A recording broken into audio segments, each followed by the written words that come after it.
Hi everyone.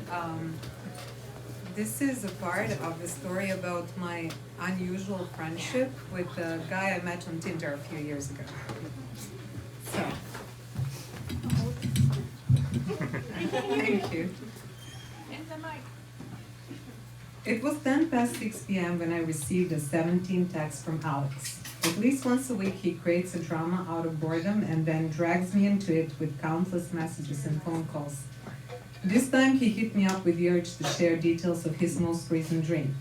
Look, I care about you. I think this dream means that you should take a break from dating. Just stay in and chill. You don't need to go out all the time. Alex chided me for what he labeled as overdating. I looked at the phone thinking, why am I even reading his messages? Alex is an emotional unstable alcoholic who alternates between excessive drinking and semi-sobriety. He starts every day with an IPA and continues with a combination of beer and nips of liquor. By afternoon, alcohol makes him courageous enough to grab a guitar and FaceTime me, trying to impress me with a new fingerstyle guitar arrangement. And then we go through a well-known scenario when I'm being patient enough to sit and listen while he performs like a Guitar 101 student who missed all classes and then walked into the classroom at the end of the semester with an easy nonchalance, asking if he could pass the course with a B minus. After each failed attempt to play, as he's too drunk to even hold the guitar, Alex takes a short afternoon nap that lets him recover so he can enjoy some wine in the evening. Occasionally, his dreams while napping turn into nightmares in which I take the lead role. Mira, hear me out on this. I woke up in sweat. You went out and got kidnapped by a 6'5" tall dude with an Angel of Death tattoo and a long beard.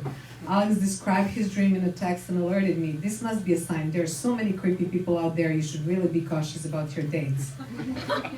Look, Alex, I'm not a drug expert, but perhaps you should not take Vera when you drink. I replied.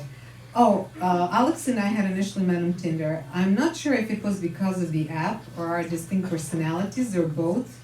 But from the first hello, we started developing what to me has been the strangest friendship I have ever had. There are no circumstances under which we would be romantically involved in a normal way because we can put up with each other only from a distance. Yet Alex and I are somehow oddly attached and incredibly present in each other's lives. We're basically a package deal. He's the person who texts me at the end of the day with a good morning message, and when I tell Alex, it is 11 p.m. He responds that the sun is about to rise in Bulgaria or another Eastern European country. It's always morning somewhere, he would say in an attempt to disguise his distorted perception of time when he's drinking too much. Alex and I have a few but significant things in common. One of them is using humor as a coping mechanism for our hypersensitive nature, while another one is experiencing deep grief at an early age. Alex's mother left his family when he was a teenager, while I faced the sudden death of my parents in my mid-20s. Deep awareness of each other's past created a path for us to build a strong emotional and mental connection. I understand why he seeks comfort in alcohol and is being melodramatic occasionally, while he forgives me when I get too emotional and hang up on him and avoid picking up his calls for days. The constant twists and turns with comedy and drama intertwined and the strange attachment based mostly on virtual communication somehow keep under control his fear of abandonment and my fear of loss. His permanent obsession is my love life, in which he has an uncontrollable desire to meddle. When I'm out with other men, he calls and texts continuously with an excuse that he has some important news to share. This includes sending links to articles about yet another virus that is spreading and that is going to kill us all. I have received from him thousands of charts, graphs, and illustrations about STD statistics in New York City and all the way I could be infected with coronavirus, monkeypox, shingles, or Ebola. Didn't you see the most recent COVID-19 infection rates? The daily number of confirmed cases is 2,078 and you still want to go out? He called to say when I was getting ready to hang out with a New York University professor whom I met through a friend. Man, I know how to read and protect myself. By the way, why are you always sending me these creepy messages when I'm about to go on a date? I asked. What? Do you think I'm jealous? Don't think I'm acting childish. I care about you.